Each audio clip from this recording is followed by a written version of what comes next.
Hey guys, how are ya? Welcome back to my channel. It's me, Steven. Happy Vlogtober Day 24. I believe, yes it is. I got a couple things changed on my schedule. I'll let you know about that stuff later on, but first I have to go into my home group and recover from a little alcoholism. Let's grab our iced coffee and my wallet and let's get sober. Hey there, what a great meeting. Really good, solid meeting. Someone celebrated 90 days, which is always very exciting. Someone is celebrating 8 months sober. Super, super exciting. One of the things she shared during the meeting today was that, you know, when it comes to flight or fight, she freezes. And right now, all she can do is practice being a better roommate, practice being a better coworker, practice being a better friend. And, you know, for me, that doesn't sound like someone frozen. That sounds like someone actively changing their lives. Trying to practice being a better person is not freezing. That's not being immobile. That's like amazing. And I was able to share that with her. At least I want her to feel better about her efforts. You know? And someone in the meeting, this lovely, lovely, lovely woman. She's just the most lovely woman. She has some mobility issues with her knees in particular. And she's been, I didn't know the struggle. She was really struggling as much as she is to find a place to live here in Las Vegas. She has to leave her apartment. I don't know when, but she has to leave her apartment sometime soon. So she's looking for a place to live, but she has some mobility issues. So she really needs to live on the first floor. She like a ground level place. That has to have a walk-in shower. She can't step over confidently or securely or safely step over the edge of a tub, for example. And she has 2 cats. Knew I liked her. I knew I liked her. But she's having some mobility issues. She does not have a car. So she would like, ideally, to live somewhere really close by. She's looking at a place across the street here. Herman, hi Herman. Herman knows where it was because he was looking at living in the same place at one point. So she gets a lot of help from the ladies in the meeting in terms of getting to meetings and getting around the city. So I just felt so bad for her. But so I'm home a lot. I'm here in Las Vegas quite often. So I gave her my phone or my email address so that she can add me to the arsenal of people she can call when she needs help or needs a ride to a meeting or something. Because she's just the loveliest woman. She's so sweet. She's so sweet. And I gave her the information for my old apartment complex. Now, I didn't like living there because I was in a studio apartment and with 3 cats at the time. It was just, it weighed on me. But they do 6-month leases, so it's not like you're stuck there. And they have 1-bedroom apartments for about $1,000, which is well within her budget. And it has all those things that she's talking about. There is a tub, but it's a very short step over. So I gave her the information. She could look at my old apartment complex to see if that might be an option. It's not within walking distance for her, but it's so close. She could either take a bus or obviously one of us could give her a ride to a meeting. But blah, blah, blah. I need to eat something. I've had some coffee, but I need some food. And then I should probably go to the grocery store, buy some things to prepare for my short 2-day trip that starts tomorrow morning. So that's what I'm doing so far today. Otherwise, I don't know what else is going on. So let's spend the day together. We'll see what happens. Looking at Eleanor. Do you want to come over and say hi? What's that, Eleanor? You didn't want to be on camera, but you're going to be anyway? What was that? What was that? Daddy's forcing you to be on camera? Do you look miserable? Yeah, you look miserable. All right, I'm going to let you back. Up there you go. So, hey there, how are you? So just a heads up, the next couple minutes are going to be just videos of my cats. We've had a very nice afternoon lounging in the daybed, Buddy and Eleanor and I. Well, we take turns because Buddy and Eleanor really can't hang out too close together usually, but we've taken turns loving on each other. So the next couple minutes of this video are going to be just solely cats. If you're not interested in my cats, then feel free to skip ahead. I'm going to do a little bit of a Q&A today because I want to put something out for you today that's of some kind of quality other than just my cats. Not that my cats aren't quality. Buddy, for those of you who are worried, he's eaten some today. Hydration isn't really a problem. He does drink plenty of fluids, and he and Eleanor both get lots and lots of squeeze-ups and those Delectables bisques. And I started giving them those treats years ago only because I wanted to make sure that they got lots of hydration because they do solely eat dry food. They're not interested in the least bit in wet food. But that's just a little update. So if you are interested in seeing the cats, just hold on for a moment. You'll see them in abundance. And then right after that, we'll get together and I'll do a little bit of a Q&A because there's some questions that seem to focus more on flight attendant stuff than my last Q&A. So let's get to the cats and then questions. Well, that'd be a great title for a future Q&A. Cats and questions. I don't know. See you in a second. Buddy, stop that. Buddy, no. He likes to chew on my power cord for my phone, which is not good. It's the only cord he wants to chew on, too. Stop. He doesn't chew any other cord but that one. Hey. How are you? Yeah, that's good? Yeah. Oh, buddy, stop. He's being very good. He ate a little today. He ate a couple treats, too. Right? But, oh, I said the word treat. That was a mistake. Wow. Wow.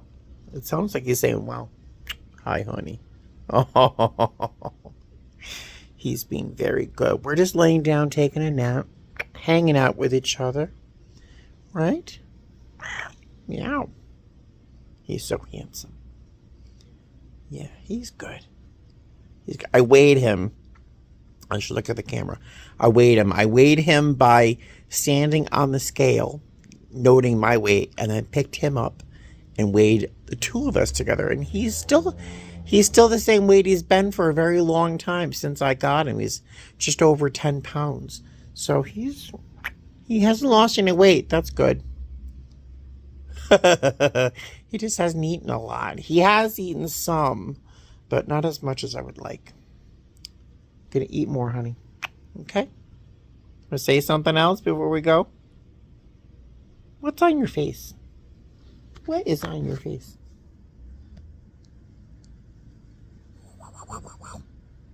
Yeah. He would let me do anything to him. Like this. He's a good cat. Hey, buddy. Hi.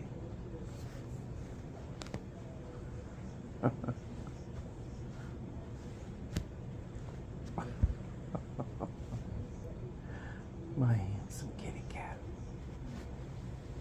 My handsome cat. You're a good boy. You're a good boy. Hey. You. Boop. Boop.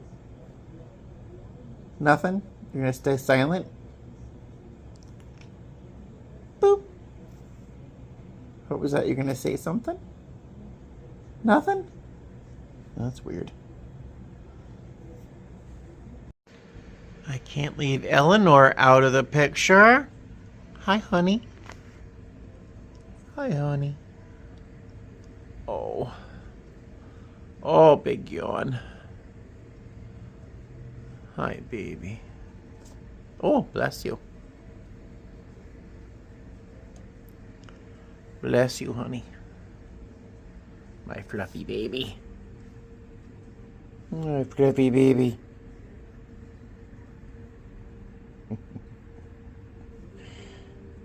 Right in the ear. You like it in the ear.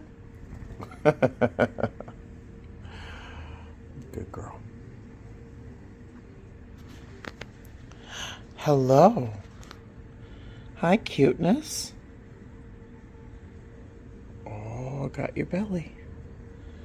I got your belly. Oh, yeah, I do. Oh, you're a good girl.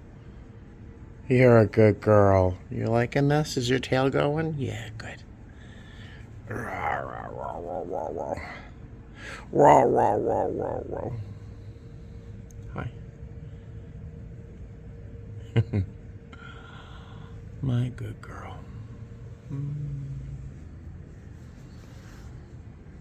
Hey.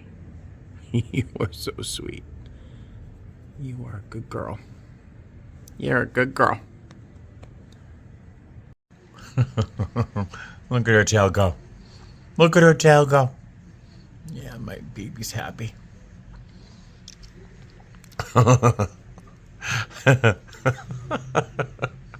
Daddy, leave me alone. I'm resting. There's a cat here floating around here somewhere. Hey there, how are you? Aren't they beautiful, my babies? They're both taking a baths. Buddy's got his party leg sticking straight up. So let's get to a couple questions, shall we? So Mary asked, random question. I'm thinking about leaving healthcare after 20 years and thinking about becoming a flight attendant. My laptop is over here if you wonder why I'm looking down there. I'm wondering, though, a lot of the videos I watch about flight attendants will have some very long days with multiple legs. Especially Southwest. Do you miss having fresh air outside to breathe when you're in an airport on an airplane all day? I know that may sound like an odd question, but being in healthcare, there are times when you just have to step outside to get a breath of fresh air to recenter yourself to calm yourself or shed a tear, whatever it may be. Absolutely love your videos. Thank you, Mary. So, yeah, no, there's not a lot of fresh air on an airplane. In fact, it's quite the opposite. There are days frequently when I have to work 10 to 12 hours and I'm going to be on an airplane the entire time. I may not have even an opportunity to get off the aircraft to go get food or go use a real bathroom and get a cup of coffee. I may be stuck on that plane all day. For example, tomorrow, my report time for work is 6:40 something. That means I have to be on the airplane by 7, whatever it is, 40 something. And I don't get off that airplane again until probably about 4:30 in the afternoon when I land in Reno. So we're going to be on that plane all day long. It's boarding, deplaning, boarding, deplaning, boarding, deplaning. I think we have 4 legs tomorrow. So it's going to be a very, very long day. There will be no opportunity for a breath of fresh air. There's really going to be no opportunity to find a private space or a moment where I can kind of disengage unless it's the bathroom. And that can be your... It's unpleasant, and it's very small, and it's cramped, and it's frequently left in condition by passengers that you just don't want to spend time in it. But sometimes the bathroom is the only place you can go for a private moment. If it has happened where I have gone into the bathroom, and I hate to say this, I've gone into the bathroom and just stood there looking at myself in the mirror for a moment, like a Ferris Bueller moment when he breaks the fourth wall and he's doing his acting, he's doing his thing. He looks at the camera and he breaks character. He breaks the fourth wall. The fourth wall sometimes is the bathroom mirror, and I can look at myself and literally go like, "What are you doing?" I can look at myself in the mirror and I'll talk to myself, or I'll, whatever that conversation you want to have with a passenger, but you just can't. Go in the bathroom, close your eyes, center yourself. If I have to recenter myself, that's where I have to go. The other option is to go talk to one of your crewmates, one of your coworkers who you get along with, that you formed a relationship with, an instant rapport, because sometimes we don't know who we're flying with. If you need that moment of fresh air, sometimes you can go to that coworker and say, "Listen, can I talk to you for a minute? Listen, I am really feeling this," and just take a moment.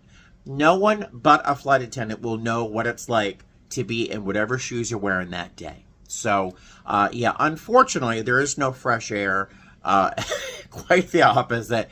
And there's rarely a break, especially on a very long day.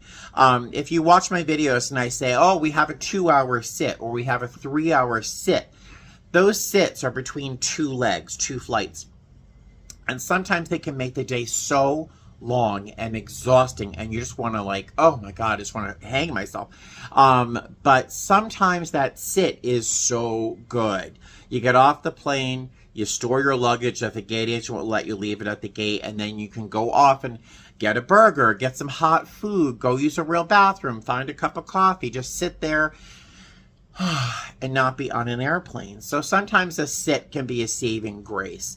But I know that's a very long answer for one question. But yeah, I think it's an amazing career. It's amazing. If you've been in healthcare, as I see on my notes here, for 20 years, you're probably making a fair amount of money. I'm hoping you do. You're going to lose a lot of that. The first year or 2 or 3 or 4 can be hard financially. So if you have no major bills, if your mortgage is paid, you're not putting anyone to school, your car is paid off, or you're in very, very stable position, I think it's the best job in the world. It's certainly the best retirement job I could possibly imagine. My airline alone has, I mean, just countless people who are retired from other jobs or other career paths and have become flight attendants. I don't know where this question lands in the line of questions I've saved for instances like this, but somewhere along the comment section, someone asked, are airline ageist? Are airlines resistant to hiring people who are older? I know that's somewhere in my comment section. I don't know who asked that question, but it's just come up in my head. No, if you ask any of my subscribers who have gone on to become flight attendants after lengthy careers, I'm gonna out Herman here. I mention him fairly often. Herman's a very loyal viewer and subscriber, and Herman went to flight attendant training. He's in his 80s. He's in his 80s. And he was accepted into training. And the only reason he didn't continue on were reasons that are really not even his fault. He is really blameless in why he didn't continue. But age is not a problem. As long as you can lift that suitcase, as long as you can jump down that slide, it's a great job. And I think most airlines value the gifts that come with age. Patience, love, tolerance are the 3 that kind of pop to my mind, empathy, and so on. So there's an answer to a couple questions. This is going to be a longer video than I thought it was going to be. That shouldn't be a surprise to anybody. I'm talking, of course it's going to be a long video. All right, let me find another question. GB asks, GB1691 asks if I use a selfie stick when filming or if I just hold the camera. I just hold the camera. This is the lowest tech video channel you've ever seen in your life. I use my phone. I use my hand to hold the phone, and sometimes if I'm on a layover and I need a tripod or something, I'll just cut up a coffee cup, a paper coffee cup, and then make a stand for my phone. This is the lowest tech channel ever. Someone asked me how to start a channel on YouTube because they're curious about doing it. I have to make a video about starting a channel on YouTube, a low tech option, because that's my whole channel. So yeah, I don't use a selfie stick. All right, next question. Let me pause you. True Seattle, I love your little picture. I can't really see a large one, but I love your little picture. True Seattle says, what's your favorite and least favorite airport and why? She's binging my channel right now. Well, hello. There's lots to watch. My favorite airport, and I said this the other day, is Austin. Austin, Texas has the best airport in the country. It is the best airport, hands down. Clap, clap. Live music every 10 steps. There's a band playing somewhere. There are countless restaurants, from stand-up places to gorge on delicious pizza, to sit-down restaurants that seem lovely. I wouldn't spend the money there myself, but there's just endless variety of food at the airport. It's huge. Austin is a massive airport, and our gates are at the very, very end. It's a very long walk for us. But there's all sorts of shopping if you're interested in shopping. It's like an indoor mall slash like club class roadhouse. I mean, it's huge. And everywhere you look, there's something going on. And I've said in this other video, I'm sure the ladies are just as attractive. Austin seems to be a very fit city. Like, lots of people seem very, very healthy. On our layover, which is near Lady Bird Lake, there's just thousands of people jogging, and everyone seems very active in Austin.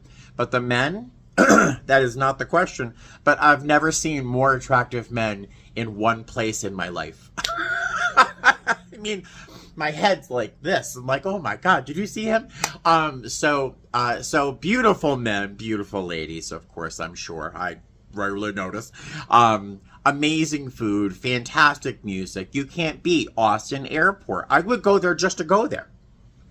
My least favorite airport depends on the day. LaGuardia, it's better than it used to be. But the one that comes to mind first, really, I should say, is Charlotte. I hate the Charlotte airport, mostly because it's so unnecessarily large. I don't know why that airport is so big. I don't care who has a base there, or it's unnecessarily large. It's too big, and I just hate it. What other airport do I hate? LA. I hate LAX.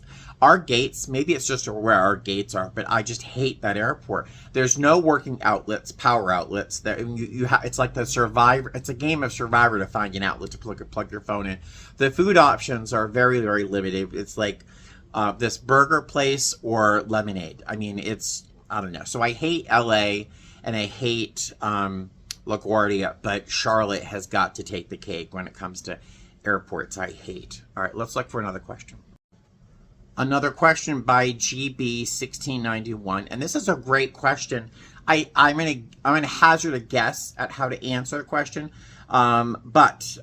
Question: since the hurricane in Florida, where do they take all the planes? For example, in Florida, that's where our main hub is. If there is a hurricane or a tropical storm or something heading in that direction, like Orlando, wherever, even somewhere like Nashville or South Carolina, because storms do affect those areas, Texas, for example, our planes will be moved. So they're going to, crew plan will probably adjust schedules for flying to make, get planes out of that general direction. I know that during the last couple of storms, we've had rescue flights where we would have our crew members, our family, and I'm sure other people as well, get on those planes to get them out of risk, out of danger, but also to move the planes elsewhere. We were building, and I think they did finish building, I haven't been there, an office in Nashville. Like, they're going to move a part of our hub up to Nashville because it's an area that's less affected by storms, hurricanes, tropical storms, things like that. And then there's things like ferry flights. Ferry flights, F-E-R-R-Y, not F-A-I-R-Y. Although if I'm on the plane, it could be a ferry flight. Ferry flights is where they're just repositioning the aircraft, and they'll have two pilots on board. They may or may not. Do they have to have? I wonder. That's a question. Does a ferry flight require flight attendants? Because I don't know if pilots, I'm going to have to ask our pilot tomorrow. I don't know if pilots are required to know how to arm a slide, arm a door, and get off the aircraft. I know they'd have their window exits to get out of, and they've got their escape ropes, but I wonder if a flight attendant is required to work a ferry flight. I'll find that out and let you know. But so they'll get the planes anywhere outside of that area that is a danger to the planes and the crews. So there you go. Let's see if we can find. I see a question by Linda. Let me read the question. Hold on. All right. So Linda asks, is there a reason why I choose the bed if there are multiple beds? Is there a reason I choose the bed furthest from the window? Yes, because flight attendants, we arrive in that room at all hours of the day. 2 a.m., midnight, 4 p.m., 10 a.m., and we have to sometimes sleep on a dime. And so I want to be as far away from the light as possible, but I don't always close the curtains, especially if it's an early morning show. Say I have to wake up well before sunrise. I want there to be some sort of light in the room. And I often lose my night light. Sometimes I carry a night light with me so I can at least have some light so I can maneuver through a strange room, find the bathroom, get ready. And sometimes like those bright lights are just too much. So if it's a layover where I'm going to wake up when there's daylight, I'd like to have some sort of light in the room, but I don't want to be right next to the window. Frequently, our hotel rooms are over parking lots, near highways, near busy roads. They don't give the best hotel rooms in the hotel to flight attendants. They're going to give us the ones that are near the highway, near busy roads. And sometimes I'll hear less of the traffic noise and stuff like that. Oftentimes music being played by other hotel guests in their cars, all sorts of stuff. So frequently the bed that's closest to the door is going to be furthest from the window and hopefully any ambient noise. And I think that's it. So yeah, there's no reason, I'm not superstitious or anything, but those are the reasons I usually choose the bed closest to the door, away from the window. I really should have my glasses on. I could see these questions a little better. But Deborah is asking, let's see, I may have answered in the past. If a flight is canceled, are we out the money if they don't give us another flight? No, I get pay protected. In my company with my contract, if a flight is canceled, I am paid whatever credit I would have received with that trip if I had worked it. I don't know if there's any airlines. For some reason, I'm thinking American makes you like replace your own hours or something. I don't know. I think I have got some American flight attendant viewers. So are you guys pay protected if a flight's canceled? I know that I am. Pretty much any time I don't work a flight because of outside circumstances, not myself, I'm going to be paid for the minimum, the credit of the hour, the trip that I was awarded. But the opposite's true. I'm also paid more. So if I were on reserve, for example, and I worked a 2-day trip and I got back and they extended me into continue working with that same crew or another flight or another leg, you're going to get that incremental pay or incremental credit as well. So yeah, I don't have to make up anything. As long as I have it on my schedule, I'm going to be paid for it. I'm trying to think if TAJ, yeah, so even if I was scheduled to work a trip, but I was canceled in base. This has only happened once or twice before. If I were in Vegas and the flight were canceled, they used to just take us off the trip, but I was pay protected for that trip. Now what they'll do frequently is put us on TAJ, which is time adjusted something or other. I don't know. That means basically I just sit tight, and they can reassign me something right then and there, or they can assign me to work something else. But they have to give me 24 hours notice, to my knowledge. And whatever they give me, I have to be back in base within 2 hours of the original footprint of my pairing. I know it's a lot. It's very complicated. It's very complicated. But yes, I don't have to make up any hours or credit for myself. As long as I keep it on my schedule, I'll be paid for it. All right, let's see if there's any more questions. This is a great question. VA Bear Cub, so a Virginia Bear Cub, I think. Great picture. I have a question. What kind of relationship do you have with your captains and first officers? Do you feel 100% heard by your flight deck? Do you get to know them personally? There's a lot to unpack there. So let's see. What kind of relationship do I have with my captains and first officers?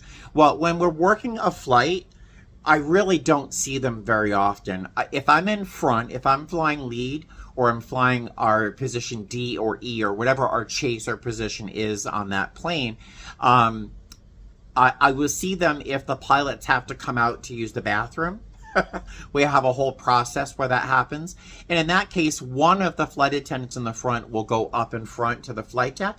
The other will stay outside protecting the barrier that we put in front of the flight deck. And in both cases, you can have a conversation or a little, a little chat with the flight deck officer. And that could be between 5 and 10 seconds. Hey, do you have any Pringles? Or, hey, how's it doing? How you doing? I haven't seen you for a while, or blah, blah, blah. The person who's up in front, because we have to have at least 2 people up on the flight deck, you probably have more opportunity to chat with your pilots, but sometimes they don't want to talk. They really don't. And sometimes, that's a good segue into the next questions. Do you feel 100% heard by your flight deck? Yes and no. They're human being. They're in the industry. There's all sorts of personalities. You'll get really personable, chatty, fun, friendly pilots, and then sometimes you get like a real stick in the mud who just sits there in silence and while you look out the window, and it's really unpleasant. Are we 100% heard? We're supposed to be. There's something called CRM, Crew Resource Management. And this is born, the whole system is born from tragedy, where crews, either flight deck or cabin crew and flight deck, weren't communicating and tragedy ensues. And there's horror stories. There's a horror story of some first officer saying, hey, we don't have enough fuel. The captain says, yes, we do. And then game over, right? So there has to be communication between the two of you. But there have been times I've had flight crew pilots that didn't seem open to hear required important stuff because they didn't think it was important. Anytime a flight attendant has to bring something to a pilot's attention, it's important, but they don't always understand that. So do I feel 100% heard? I'd say 99% heard. There's always going to be a pilot who dismisses you because he's in a mood. He's managing 15,000 things at any one given time. And my perception, I'm not sure why this didn't come out sooner. My perception of being heard is not always correct. Sometimes I've said things that I thought were very important and I thought that I expressed clearly, but maybe I wasn't expressing myself clearly. Maybe it was the wrong time to bring up whatever, blah, blah, blah. So am I 100% heard? Probably. Do I always feel that? Not always. When it's not, is it sometimes probably my fault? Yes. Do you get to know them personally? I've been flying for going on 8 years, and you really don't fly with the same pilots very often. So I'd say no. There are a handful of pilots that when I see them, I'm like, oh my God, yay! Because I know they're fun. They're cool. Maybe one bought us breakfast. There's going to be something about them that I really, really enjoy. There are pilots that have flown with frequently enough that I'm thrilled to see them, and I know it's going to be a good trip. And then there are pilots that I feel the opposite way with. We don't get to know our pilots as much as a regional airline would or a charter airline might.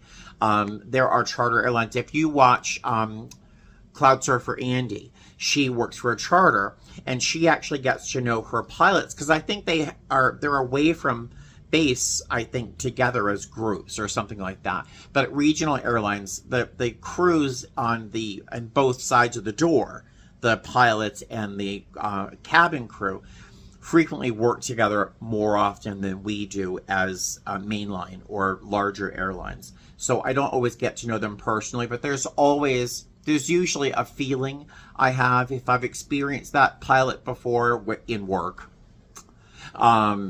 Usually I have a clue as to what the trip's going to be like. Let me heart that question. All right. So Fiona asks, hey, Stephen, do you not get a base rate pay as well. I don't know what that means, but how I get paid in a nutshell, I get hourly, an hourly pay. Right now, I make $45.44, something like that, an hour. So every hour I get credit for, I get that. I also will get $2.25 or $2.50 an hour for flying lead when I fly lead. Plus, we get $2.92 an hour for per diem. And that per diem is for every hour we're away from base. That's on top of my hourly and lead pay.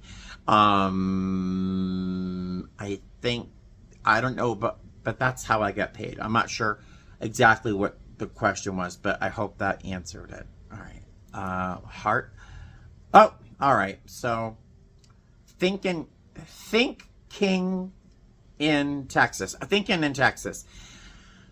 I don't know if this question was sincere or if it's just a complaint. I'm not quite sure. Can you tell me why airlines do not have overhead space for everyone, and why do you all allow jerks to put their 3 times size bags in them? Well, I don't know what your experience is with other airlines. I can tell you what my experience is with my airline is when a bag is too large to fit in the overhead bin, lengthwise, wheels in or wheels out. So lengthwise. If that bag doesn't fit in there and there's not enough space to turn it sideways because we have other passengers, I'm going to gate check that bag. That means there's going to be a pink tag on it, and when you get to your destination, that bag is going to be at the carousel with all the other checked bags. There are times if you're nice and I'm nice and the gate agent agrees, we can gate check it, which means it'll be at the gate when we arrive at your destination. This is one of the reasons to be nice to your flight attendants. Now, in my airline, recently, we included carry-on and a personal item with certain seats on our plane. So we have more bags up on top than we usually do. Yeah, if there's an oversized bag, that's going to be checked. So that shouldn't be a problem. With my airline or any other airline, I don't know any other airline that would allow a huge, like 26-inch bag in an overhead bin. They won't fit. They won't fit. So that's one of the reasons I think this might be a complaint. Typically, a flight attendant is going to, if you see, because we watch every bag that goes up. If I see a bag going up over row 4, and those seats all seem either full, or I know who's supposed to be sitting in that seat and it's not that passenger, I'll say pleasantly, hi, just where are you sitting today? Oh, I'm in 15. Could you do me a favor and bring your bag and put that over your seat so that there's space for the person who's sitting in row 4? So, yeah, we don't, and every airline is going to have plenty of room for a personal item and maybe a carry-on. But if you're flying with someone like Southwest, for example, or other airlines that allow you to take a lot more bags on board than we do, they're going to run out of space. And it's kind of like Monopoly. There's a skill to maneuvering the random nature of Monopoly, but it is, it is what it is. Passengers get on before you. They got space in the overhead bin. The solution is to check in as early as possible. And if you're working with an airline like Southwest or other airlines that have unassigned seating, get there, pay for early boarding. Pay for early boarding, and you'll have space for your bag. But again, I'm not quite sure if that was a complaint or a real question.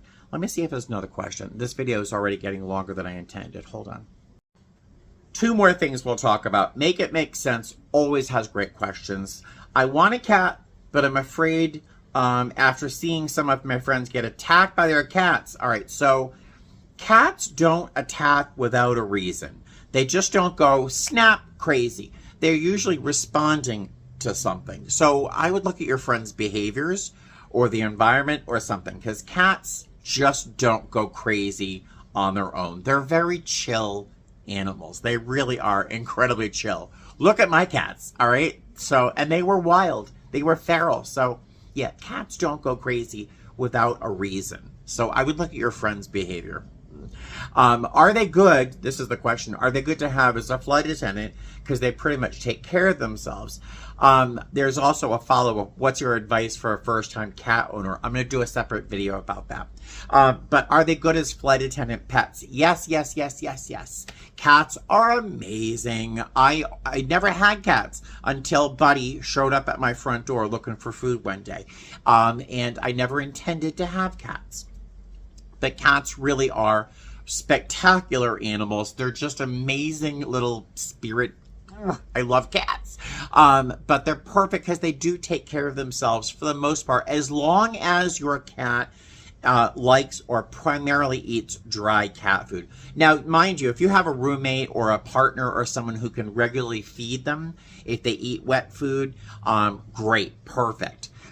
I'm going to have a feeling, I suspect that that's going to be that person's cat and not your cat, because anyone who feeds a cat is going to be the cat's person. So, but if your cat does eat dry food or doesn't have a problem eating dry food, even if it's just for your days when you're away for work, then spectacular.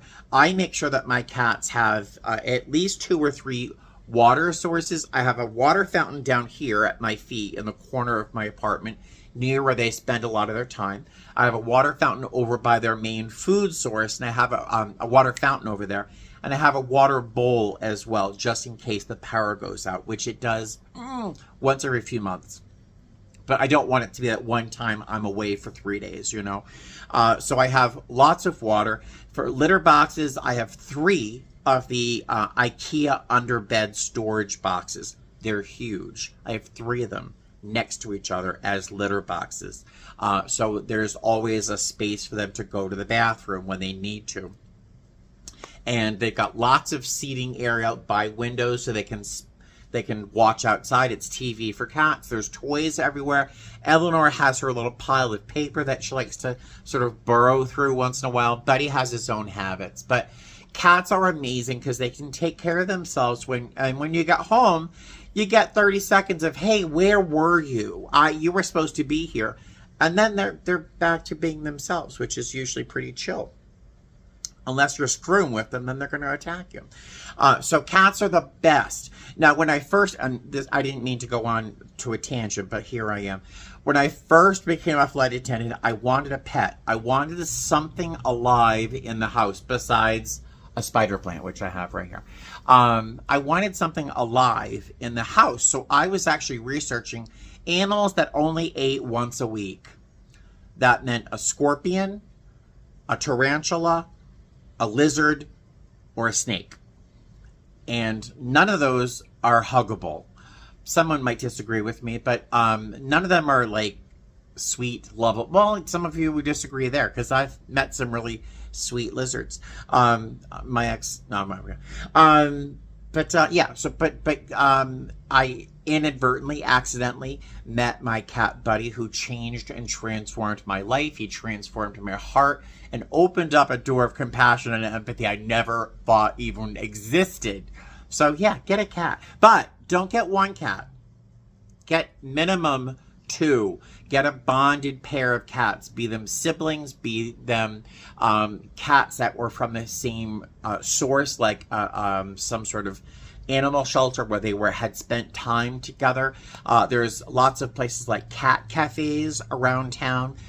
Go, hang out, spend a little money, support the organization, check out the cats, see which ones seem to like each other, and if you like them, get the 2 of them. Because one cat by itself for 3 or 4 days is sad. When I first got Buddy, he would spend 2-3 days at home in the house by himself. And when I opened that door, it was piteous. The sound he would make would be like, where were you? I almost died without you. And he cheered up quickly. But get more than one cat, unless you have a partner or someone who's going to be there when you're gone. But again, that cat's going to be that person's cat, not your cat. That's just my feeling. And it was not asked here, but has popped up before. And for some reason, it's popping up in my head. what are the first things you should do if you want to become a flight attendant? Now, frequently, other YouTubers have said the first thing you have to do is rewrite your resume. Look for all of the ways you can incorporate like keywords like safety, consistency, things like that into your resume, and blah, blah, blah, blah, and apply for everyone you have. The first thing to do is research the job. Can you handle the pay cut? Can you handle not sleeping for days on end? Can you handle being away from friends and family? Can you handle having to work all the holidays? Can you handle enormous sacrifice? Because you have to. Can you handle people at their worst? If you're a kindergarten teacher, well, you're probably best suited for this, or a nurse. But if all those things are check, check, check, check, and you don't have a passport, don't bother applying. So get your passport. Get that done. If you have a passport and your passport's going to expire in the next 7 months, 8 months, reapply now. If it's going to expire in the next year or so, just be prepared because you can't travel with my airline, and I think any other. I can't go on a trip if my passport's going to expire within the next 6 months. I think that's the case. But blah, blah, blah. So that's it. That's it. I did not intend to do a question and answer video. I did try to keep it kind of flight attendant focused. But if you have other questions for a future Q&A, either later on this month or in December, because days like this where nothing's happening, I do want to offer you something that's worth some of your time to spend our time together. And yes, this is very creepy. It's a replica. It's a student replica. I got it of a Picasso sculpture. I got this for $10. It's a cast bronze bust, a very strange one. But ta-da! There we go. There's my video. Have a great day. I'll see you tomorrow. Fly safe.